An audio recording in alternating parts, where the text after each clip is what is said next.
Hello everyone, so welcome back to my channel. So आज का topic है pigment and reproduction in algae. तो आइए देखते हैं कि किस तरह के पिगमेंट हमारी एल्गी में पाए जाते हैं। तो हमारी जो एल्गी है उसमें 3 काइंड्स ऑफ पिगमेंट्स यानी कि क्लोरोफिल, कैरोटिनॉइड्स, फाइकोबिलिन्स, जिसको हम बिली प्रोटीन्स भी कहते हैं, ये पाए जाते हैं। और इन पिगमेंट्स की वजह से जो एल्गा के थैलस है उसमें डिफरेंट कलर का हमें अपीयरेंस दिखता है। जैसे रेड है, हमारा येलो है, ब्राउन है, इस तरह की हमें कलर्स जो है वो एल्गी के दिखते हैं। तो सबसे पहला हमारा क्लोरोफिल जैसे हम देखते हैं एल्गी में ABCDE इसके टाइप्स जो होते हैं वो प्रेजेंट होते हैं, यानी कि ए वाला तो कॉमनली सारी क्लासेस ऑफ एल्गी में पाया ही जाएगा। जो क्लोरोफिल बी है पिगमेंट वो क्लोरोफाइएसी और यूग्लियानोफाइएसी में पाया जाता है। सी जो होता है वो हमारा ब्राउन एल्गी में या फिर बेस्लेरियोफाइएसी में पाया जाता है। क्रिप्टोफाइएसी और क्राइजोफाइएसी में भी देखा जा सकता है। जो क्लोरोफिल डी होता है ये हमारा रेड एल्गी में यानी कि रोडोफाइएसी जो हमारी क्लास है एल्गी की उसमें देखते हैं हम इसको। क्लोरोफिल ई जो है वो ज़ैंथोफाइट्स यानी कि हमारा येलो ग्रीन कलर का जो एल्गी है उसमें देखा जाता है। फुचेरिया इसका एग्जाम्पल है। सो योर नेक्स्ट वन इस कैरोटिनॉइड्स जो होते हैं वो 2 टाइप के होते हैं, कैरोटीन्स और ज़ैंथोफिल्स। ओके। और यहाँ पे हमारे जो हैं वो 20 डिफरेंट टाइप्स ऑफ ज़ैंथोफिल्स जो है वो हमारी एल्गी में देखे गए हैं। तो यहाँ पे इनके एग्जांपल है, जैसे फ्यूकोजेंथिन है, नियोजेंथिन है, केटोजेंथिन है, साइफोनोजेंथिन है, etcetera. So next one is your next pigment is biliprotein जो वाटर सॉल्युबल पिगमेंट है। और ये जो है वो कॉमनली हमारी रेड एल्गी में और साइनोफाइएसी में देखा जा सकता है। जो चीफ पिगमेंट है हमारे रेड एल्गी में वो है R-फाइकोएरिथ्रिन। और नेक्स्ट जो है हमारा वो है रिजर्व फूड जो हम एल्गी में देखते हैं। तो सबसे पहले जो प्राइमरी जो प्रोडक्ट है फोटोसिंथेसिस का वो स्टार्च है।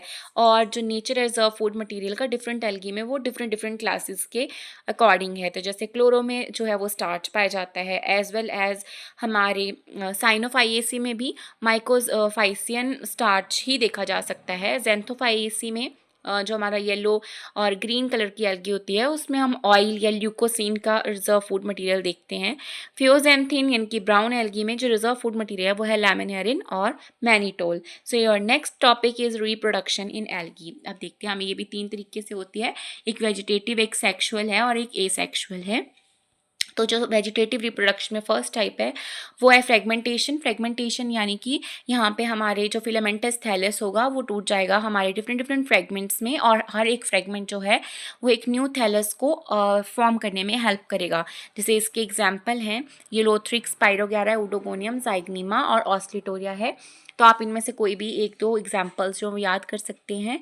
या second type under the vegetative reproduction is fission. यहाँ पे जो सेल है कंप्लीट सेल वो माइटोटिकली डिवाइड करेगा और वो सेपरेट होगा सेप्टा की फॉर्मेशन से। सो फीजन जो होता है वो डायटम्स में यूनिसेलुलर एल्गे में देखा जा सकता है। तो यहाँ पे हम देखेंगे एक पेरेंट सेल है, यहाँ पे फीजन यानी कि एक सेप्टा बना और यहाँ पे सेल की डिवीजन हुई और न्यू डॉटर सेल्स जो हमारे यहाँ पे फॉर्म हो गए। तो इसी तरह से ये एल्गी डिवाइड करता है। थर्ड कैटेगरी हमारी वेजिटेटिव रिप्रोडक्शन में है वो है ट्यूबर्स जो होते हैं वो लोअर नोड्स ऑफ राइजोइड्स में, जैसे हमारा रूट जैसे स्ट्रक्चर होता है उसमें हमारे थोड़े स्टोरेज जैसे जो करते हैं, थोड़े मतलब मोटे जैसे स्ट्रक्चर फॉर्म हो जाते हैं, तो उसी तरह से इस एल्गी में होता है। और ये जो ट्यूबर्स हैं ये हमारे फॉर्म होते हैं ताकि ये फूड को स्टोर कर सके, और जब ये डिटैच हो जाते हैं पेरेंट बॉडी से तो ये एक न्यू प्लांट को डेवलप करा देते हैं। इसका एग्जाम्पल है कैरा और क्लैडोफोरा। जो फोर्थ टॉपिक है हमारा वेजिटेटिव रिप्रोडक्शन में वो एडवेंटेशियस ब्रांचेस, यानी कि यहाँ पे कुछ ब्रांचेस जैसी अपेयर होंगी, वो हमारी जो मेन प्लांट बॉडी होगी उससे डिटैच हो जाएंगे और फिर उसके बाद हमारा न्यू प्लांट जो वो फॉर्म होगा। तो इसके जो एग्जाम्पल हैं वो फ्यूकस और डिक्टियोटा है। जो हमारा फिफ्थ कैटेगरी है उसका नाम है हॉर्मोगोनिया। ये ब्लू ग्रीन एल्गी में देखी जा सकती है, जो नाइट्रोजन फिक्सेशन भी करवाती है। तो जिसमें मेन पिगमेंट्स होते हैं छोटे छोटे, ये हमारे फ्रेगमेंट्स की फॉर्म में ये अपेयर होते हैं। और ये हमारे जैसे मैंने आपको बताई थी कि नाइट्रोजन की फिक्सेशन में ये हेल्प कराएंगे। जो हमारी अगली कैटेगरी है वो है बडिंग, यानी कि वही कि ये बड फॉर्म करेगा, डिटैच करेगा और फिर वो जो हमारे मेन प्लांट बॉडी है उससे सेपरेट होकर एक न्यू थैलिस को फॉर्म करेगा। सो इसका एग्जाम्पल है प्रोटोसाइफोन। जैसे यहाँ पे हम देखेंगे हॉर्मोगोनिया है, नॉस्टॉक में ये पाया जाता है। योर नेक्स्ट इस कैटेगरी इज योर, ये बडिंग का है। यहाँ पे देखो इस तरह से ये एक ऑर्गेनिज्म है। उसके बाद यहाँ पे धीरे धीरे बर्ड डेवलप होने शुरू हो रहा है और इसका जेनेटिक मटेरियल भी ट्रांसफ़र हो गया है। अब जब ये अलग बिल्कुल यहाँ पे एक डिविजनल जैसा ये सेप्टा बन गया है, जब ये सेप्टा बन गया और ये डिटैच हो जाएगा बर्ड, तो ये एक न्यू थैलस बन गया है। So next category under this reproduction is asexual reproduction. So asexual reproduction हमारी कुछ स्पोर्स से होती है। तो डिफरेंट डिफरेंट स्पोर्स जो वो हमारे एल्गी में देखे जा सकते हैं, जैसे जू स्पोर्स हैं। तो जू स्पोर्स फ्लैजिलेटेड एसेक्सुअल स्ट्रक्चर्स होते हैं, यानी कि ये मोटाइल होते हैं और ये रिप्रोडक्टिव बॉडी जिसको हम बोलते हैं जू स्प्रेंजियम, उसके अंदर ये डेवलप होते हैं। तो जो हमारे जू स्पोर्स हैं वो बाई फ्लैजिलेट यानी कि 2 फ्लैजिला जिसमें होते हैं, उसमें हम देखते हैं इनको। क्लेमाइडोमोनास में बाई फ्लैजिलेट होते हैं, क्वाड्री फ्लैजिलेट मतलब 4, यूलोथ्रिक्स, क्लैडोफोरा, मल्टी फ्लैजिलेट यानी कि बहुत सारे फ्लैजिला जो होंगे वो इसमें प्रेजेंट होंगे। उसका एग्जाम्पल है ओडोगोनियम। तो जैसे जू स्पोर्स हैं ये मोटाइल हैं, तो ये क्या करते हैं, ये वाटर में मूव करते हैं और जब इन्होंने जर्मिनेट करना होता है तो ये जर्मिनेट करते हैं और ये नया प्लांट जो है वो डेवलप करा देते हैं। और ये वो तब नहीं होते हैं जब हमारे अनफेवरेबल कंडीशंस होती हैं, जब हमारी एल्गी में फेवरेबल कंडीशंस हैं, यानी कि कॉमनली हम जो है वो इनके थ्रू ही एसेक्सुअल रिप्रोडक्शन जो है वो करते हैं। फॉर एग्जांपल जैसे हम देखते हैं इसमें हमारे वूच एरिया में कंपाउंड जू स्पोर्स जिनको हम सिंजो स्पोर्स बोलते हैं वो भी फॉर्म होते हैं। इस तरह से होते हैं, ये देख सकते हैं आप। जैसे मैं आपको बताया कि क्लेमाइडोमोनास में फ्लैजिला होगा तो ये मूव कर जाएगा, ये पूरा ही जू स्पोर है। यहाँ पे, यहाँ से देखिए आप, यहाँ पे क्वाड्री जू स्पोर है, ये देखो इसमें 4 फ्लैजिला फॉर्म हुए हैं। इस तरह से ये कुछ हमें देखने को मिलता है। या नेक्स्ट कैटेगरी इज ए प्लानोस्पोर्स। ए प्लानोस्पोर्स जो होते हैं वो अनफेवरेबल कंडीशंस में होते हैं। जैसे मैंने आपको बताया कि जो हमारे जू स्पोर्स हैं वो हमारे फेवरेबल कंडीशंस में होंगे, लेकिन ये वाले जो हमारे स्पोर्स होते हैं फॉर्म, ये अनफेवरेबल कंडीशंस में होते हैं। ये नॉन मोटाइल है, मूव नहीं करेंगे, जिसमें हमारा प्रोटोप्लाज्म जो होता है वो सराउंड हो जाता है एक थिक सेल वॉल से, और फिर ये क्या करता है, ये ब्रेक करेगा। जैसे यहाँ पे देख सकते हैं आप, ये ब्रेक कर रहा है और उसके बाद यहाँ से ये निकल रहे हैं और रिलीज आउट हो रहे हैं और ये न्यू प्लांट को डेवलप करा रहे हैं।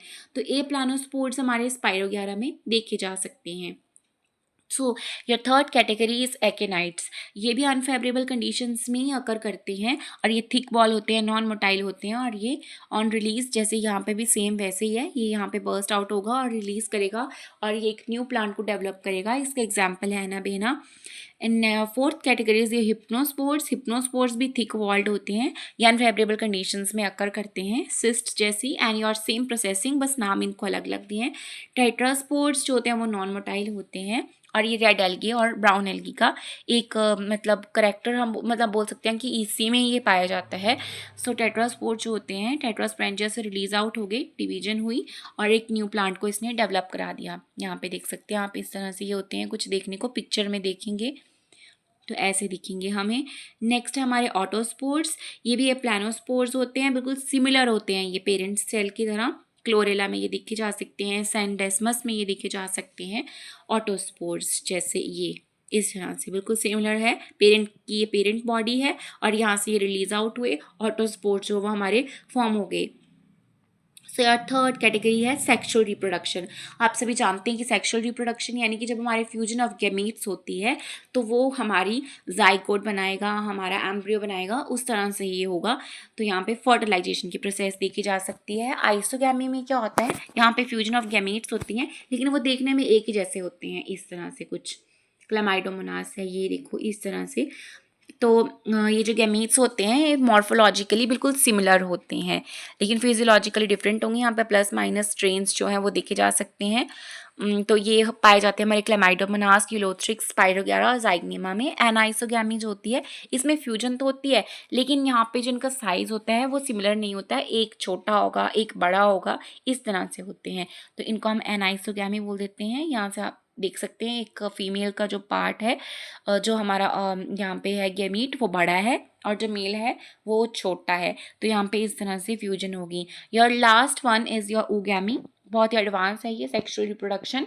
इसमें जो एग होता है वो एक ही जगह पे रहता है और लार्ज होता है, नॉन मोटाइल होता है लेकिन लार्ज होता है। और वहीं पे जो हमारे स्पर्म्स होते हैं, जो मेल गैमीट्स होते हैं, वो छोटे होते हैं, स्मॉल होते हैं और मूवेबल होते हैं। तो इस तरह से हम देखते हैं इनको। जो फीमेल हो वो लार्ज होती है, I told you it, and during the fertilisation the male gametes are there reach the oogonium to fertilise the egg, और डाइप्लॉइड ज़ाइगोट जो होता है वो फॉर्म हो जाता है।